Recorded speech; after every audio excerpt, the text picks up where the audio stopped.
The Daily Ramble on Claret and Booze. Good afternoon, happy Friday, and welcome to the Daily Ramble here on Claret and Booze. My name's Gary, and we've got a lot to talk about today. Here is my Daily Ramble. So we've got the two big stories that broke yesterday with Lucas Paqueta, obviously, preceded by a really great and welcome introduction, especially the video from the new manager Lopetegui, or new first team coach. So a bit of darkness, a bit of light, all mixed within a couple of hours. You know, always, this is so West Ham, isn't it? And there's been a few people suggesting that the Paqueta situation might have an impact on how much we can spend, or we might have to let other players go to compensate for it. Can you imagine we were planning to receive that 70 or 80 million quid? Whatever it was going to be. So anyway, before we start, please could you subscribe to our channel on Claret and Booze on YouTube, because I think only 30 or 40% of you do subscribe. It really helps us with the algorithm, and more people are invited to watch. We try to do everything to make it easy for you in terms of not playing midstream adverts and stuff like that, right? And that's something we want to keep doing, and to do that we need views. So if you could please do that, that would be most appreciated. So on with the show. So firstly, yesterday was a tale of two stories. Firstly, we had the absolutely wonderful introduction of Julen Lopetegui to the club, to his new role as first team coach under the technical director. He's still not being called a director of football, Tim Steiten. I don't know whether that matters or not, but hey, that's what it is, and I think the dynamic is still pretty much the same. And I was really impressed. I must admit, I watched his video for 10 minutes. I thought it was really, really upbeat. I thought he was the difference between his video and the interview that David Moyes gave, for instance, at the, you know, when he started. You remember, it's what I do. I win football matches and all that. There was a lot of I in that. I think if you look at that video from Lopetegui, it was very much, especially when we was talking about what he wants to do and what he's done before, it was very much it's a team ethic, and I really like that. And I see nothing wrong with bringing your own team in. And he might see, you know, it might be a little unsettling if you go into an environment and there's a load of people who work from the previous manager. There might be divided loyalties. They might be speaking to the media. I understand why he does it. I mean, even I've moved from job to job and taken some of my leaders across with me. I've done that. I've done that before. But it gives you a soft landing. I mean, it's not football, but it gives you a soft landing, right? And it's nice to have people that you know and trust around you. And so I completely understand what he's done. It's a shame about Kevin Nolan, because I thought he would have been good for the dressing room. But once again, he's been through the last couple of years, and I don't think it'd take much for, you know, maybe someone of that ilk to start talking to the media or something like that. But anyway, I might be doing Kevin wrong there. So look, I think that's great news. I love the way he kept mentioning ambience, as in the atmosphere at the ground. I thought that was really, really good, really positive. And he comes across, I mean, look, you know, he's managed players like Messi, players like Ramos when he was doing the Spain job, and the especially the under 21s as well. So he's managed some massive egos, and the egos that we've got are going to be probably nothing in comparison. And so I think it's the right choice of manager for the situation we're in. We all would have loved Amorim, but I think maybe whereas Amorim would have been a complete rebuild, I think Lopetegui is going to get some mileage out of some of the existing players, so that it's not an entire rebuild. However, it is a significant rebuild. Let's face it, we're talking 6 to 8 players at the minimum to bring that up to scratch. I do hope that a lot of the sort of semi-established youngsters, so Flynn Downs, for instance, he comes back from Southampton. He's like Championship Player of the Season. The guy was sublime, absolutely brilliant. I was listening to a podcast where they said they watched Flynn Downs in the semi-final of the playoffs, and he said he was absolutely outstanding, the best player on the pitch. doing exactly what the Alvarez role should be, and that is driving forward, picking out a pass to someone that can actually do something creative with it. He is he's a mature player. He's at his peak now, and we should really bring him back at least to play as understudy to Alvarez and play all the cup games and stuff like that. You've also got Freddie Potts, who plays a similar role as well, and I think he should. He's been Player of the Year at Wickham. He should be like third in line, I reckon. We don't need to buy in that position, right? We've got more than enough cover, and we always have had. Left back, we've signed Cresswell, who'll be number 2. Skulls should be the number 3. I think if you look at what he's doing in the centre halves, this Brazilian guy that he's bringing in, Bruno, he looks like a real hard nut, a proper seasoned centre half, playing for Brazil at Wembley a little while ago this year. So look, I think he would be a good addition. Hopefully he adjusts to the Premier League. I like the sound of everyone we've been linked with so far, pretty much. So I'm not going to get into that because that's been done everywhere else. I'd rather get excited when they, if and when they arrive. So let's move on. Let's move on and talk about the Lucas Paquetá situation, because Lopetegui's joined. He's expecting a load of money, right? And he's expecting to keep the players. I think he's probably been told that he's going to be losing Paquetá. Why wouldn't he have? He must expect that, but he must expect the money from it as well. And it's been suggested by a few people that because that money is not going to be there, and he still needs to rebuild the squad, that we might have to sacrifice a Kudus or a Bowen. And one person said even both of them. Well, I've just got to say that's utter nonsense. Don't get pulled in by that. Don't get sucked in by that, because it is not true. This club have got, bear in mind we spent nothing and trimmed the squad down. Don't think there isn't a relationship between actual money and weekly wages, right? Because it seems obvious, doesn't it? It seems obvious. But if we look at the Lucas Paquetá situation, he's on 7.8 million a year, right? And a lot of those players we shifted out the club would have been on significant amounts of money, and that all accumulates over a period of time. And don't forget, we trimmed down the squad last summer. We trimmed down the squad in January as well, only a couple of players. But a lot of those players are out. A lot of expensive players are out of their contract. That accumulates, right? So we've saved money, and we've not spent big on transfer fees apart from the 4 players that we bought last summer. And we really only spent the Declan Rice money, didn't we? And we didn't spend any of the other budget that would have been there, right? So that plus what we would have spent in January, plus the TV money for this year and this year's budget, we've got at least 150 million to spend before we even, some people think it's as high as 200, but 150 million to spend. That should go a long way in Tim Snighton's world to bringing in all the players we need. As far as Lucas Paqueta himself, and is he guilty?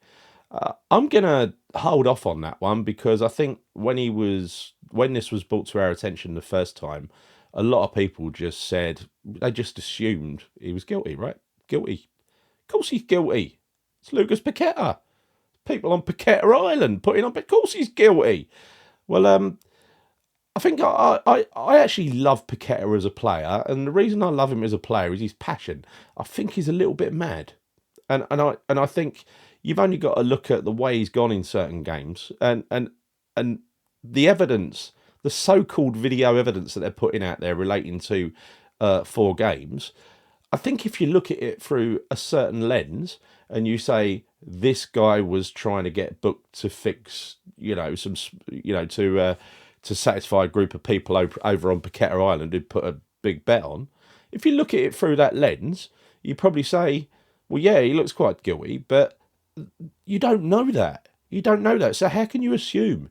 Because if you've watched Paqueta, especially in the flesh, he gets riled, he gets wound up, and sometimes he goes in for a little bit of afters, doesn't he? He's no shrinking violet. This is not some frilly attacking flair player. He's hard as nails. I think one of the games he enjoyed the most this year was Luton away, where him and Alvarez, I thought it was Alvarez? No, him and Emerson had big smiles on their faces, because both of them absolutely loved the rough and tumble, right? That he gets off on it, right? He loves it. I think it reminds him of home. So I'm going to hold off on condemning him, because, look, I don't know. I don't know if he's guilty or not. So just to assume upon seeing a couple of videos that he's guilty, I think that's a little bit strong, isn't it? This is Lucas Paqueta, the guy that set up the goal in Prague, the guy that set up so many goals this season. Don't we owe him at least a little bit of loyalty in terms of not getting on the fucking bandwagon with TalkSport and sort of condemning him before, oh, that looks fishy. But it's the way they're presenting it, right? They've made a few, you fucking, you put together a little video clip and say, look at this fucker, he's trying to get booked, right?